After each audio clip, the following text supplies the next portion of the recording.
नमस्कार दोस्तों। New casualty pension rules यानी कि entitlement rules for casualty pension and disability compensation award to armed forces personnel 2023 series के एक और नए वीडियो में आप सभी व्यूअर्स का स्वागत है। दोस्तों, आज के वीडियो में हम बात करेंगे इंपेयरमेंट रिलीफ की। ये जो इंपेयरमेंट रिलीफ वर्ड है ये न्यू कैजुअलिटी पेंशन रूल्स में पहली बार जोड़ा गया है। इससे पहले के जो कैजुअलिटी पेंशन रूल्स थे उनमें किसी तरीके का कोई इंपेयरमेंट रिलीफ नहीं दिया जाता था।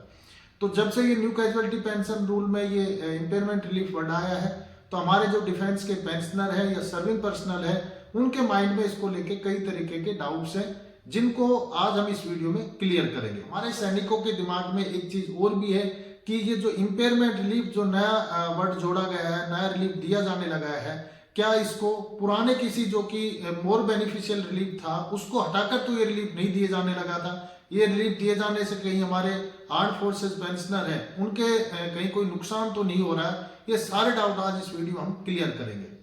आज इस वीडियो में हम देखेंगे कि इंपेयरमेंट रिलीफ किस पेंशनर को दिया जाता है, इसके कैलकुलेशन का क्या तरीका होता है, इसको दिए जाने के पीछे क्या कंडीशंस होती है। ये सारी कंडीशंस, कैलकुलेशन या जो भी डाउट है आपके मन में वो सब कुछ आज इस वीडियो में क्लियर करेंगे। तो चलिए दोस्तों, वीडियो की शुरुआत करते हैं।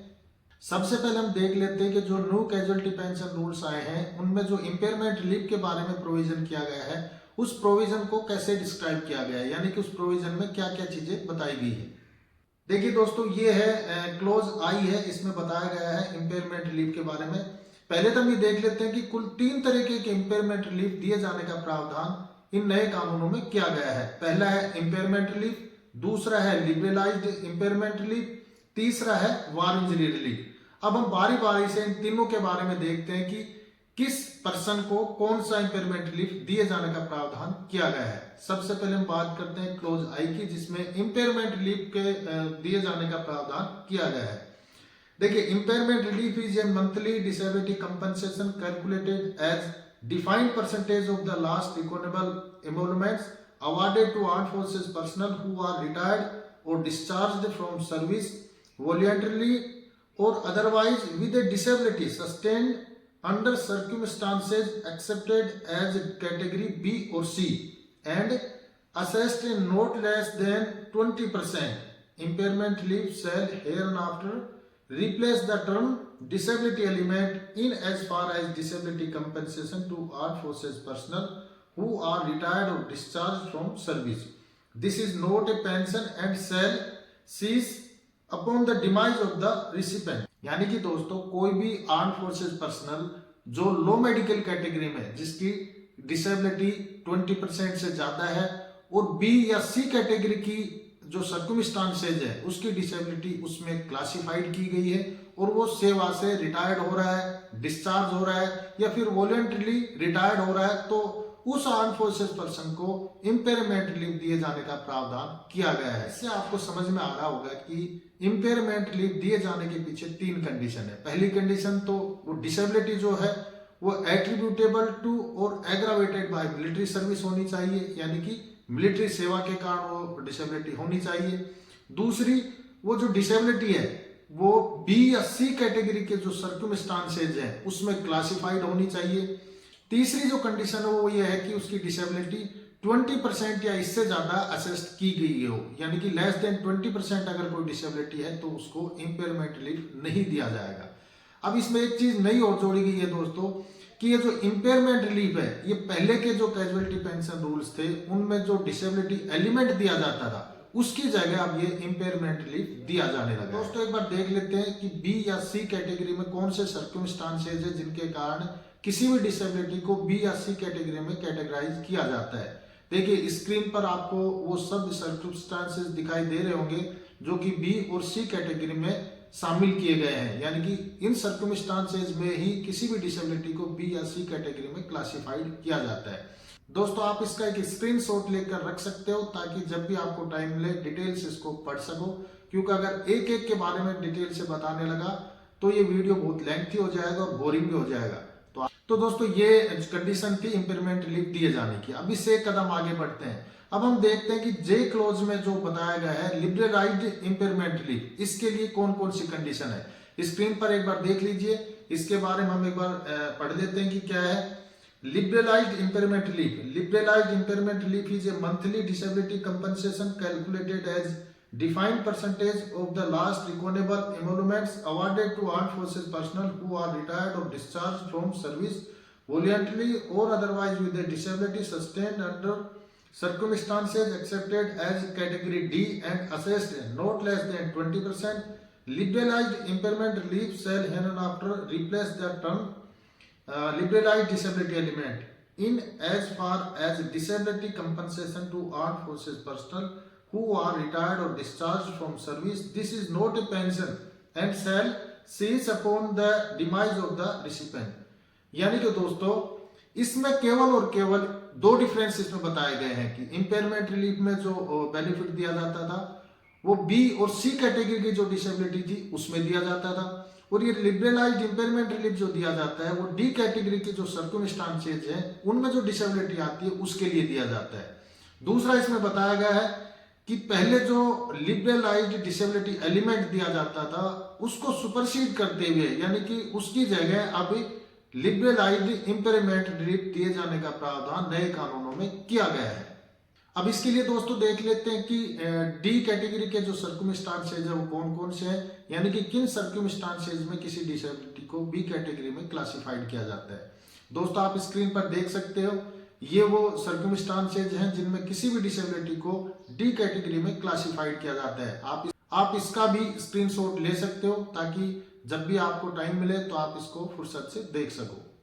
अब दोस्तों इससे अगला जो रिलीफ है उसके बारे में देख लेते हैं, उसका नाम है वार इंजरी रिलीफ। आपको स्क्रीन पर दिखाई दे रहा होगा न्यू कैजुअलिटी पेंशन रूल में वार इंजरी रिलीफ का जो प्रोविजन किया गया है वो ये कहता है कि war injury relief is a monthly disability compensation calculated as a defined percentage of the last reckonable emoluments awarded to armed forces personnel who are retired or discharged from service voluntarily or otherwise with a disability sustained under the circumstances accepted as category E and assessed not less than 20%.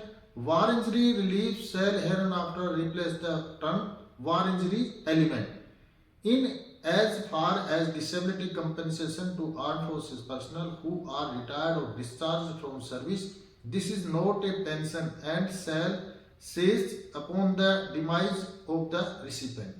दोस्तों इसमें वार injury relief में भी सारी condition same है। इसमें भी केवल एक तो जो डिसेबिलिटी की कैटेगरी है उसका डिफरेंस है, यानी कि इम्पेयरमेंट रिलीफ दिया जाता है बी और सी कैटेगरी की डिसेबिलिटी में, लिबरलाइज्ड इम्पेयरमेंट रिलीफ दिया जाता है डी कैटेगरी की डिसेबिलिटी में, और ई कैटेगरी की डिसेबिलिटी में वार इंजरी रिलीफ दिए जाने का प्रावधान किया गया है। इसके साथ साथ ये भी बताया गया है कि पुराने जो पेंशन रूल थे, कैजुअलिटी पेंशन रूल्स थे, उनमें जो वार इंजरी एलिमेंट दिया जाता था उसको रिप्लेस किया गया है वार इंजरी रिलीफ से।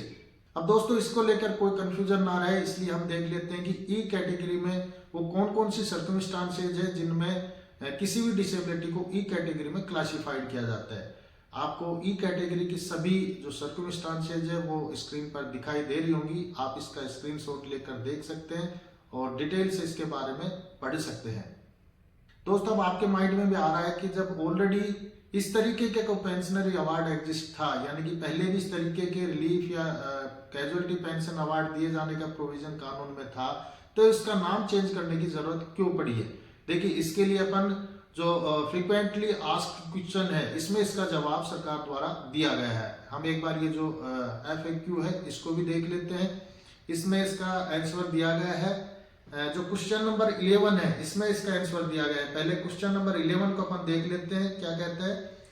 Why was the term disability element change to impairment relief, यानी कि डिसेबिलिटी एलिमेंट को इम्पेयरमेंट रिलीफ में चेंज क्यों किया गया है। अब इसका आंसर दिया गया है disability element awarded to personnel retired release discharged has been changed to impairment relief to distinguish it from disability element of disability pension awarded to personnel invalid from service which remains unchanged।